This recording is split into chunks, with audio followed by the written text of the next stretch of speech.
धनलक्ष्मी महिला मंडळ वाशी व GS एंटरटेनमेंट यांच्या सहयोगाने 24व्या वर्धापन दिनानिमित्त आंतरशालेय नृत्य स्पर्धा व कलाभूषण, समाजभूषण, उत्कृष्ट पती पत्नी सन्मान, सखी सन्मान, क्रांतीज्योती सावित्रीबाई फुले पुरस्काराने विविध क्षेत्रातील अष्टपैलू मान्यवरांचा सन्मान चिन्ह देऊन गौरव करण्यात आला।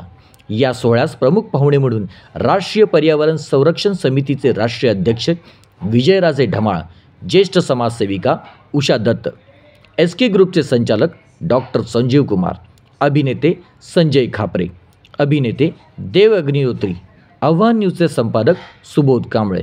गायनॉलॉजिक्स डॉक्टर मेघना जाधव तसेच नृत्य परीक्षक स्वदेश वरणकर, ॲल्विन पाटील, दीपाली जोशी यावेळी उपस्थित होते। यावेळी धनलक्ष्मी महिला मंडळ संस्थेच्या संस्थापक अध्यक्षा डॉक्टर वनिता गडदेराजे तसेच वैशाली धनावडे, सविता कांबळे, रेखा सकट, सुप्रिया साळवे, संगीता लिमकर, दीपा हिरे, अलका मोरे, विमल राजे यांनी सर्व उपस्थितांचे आभार मानले।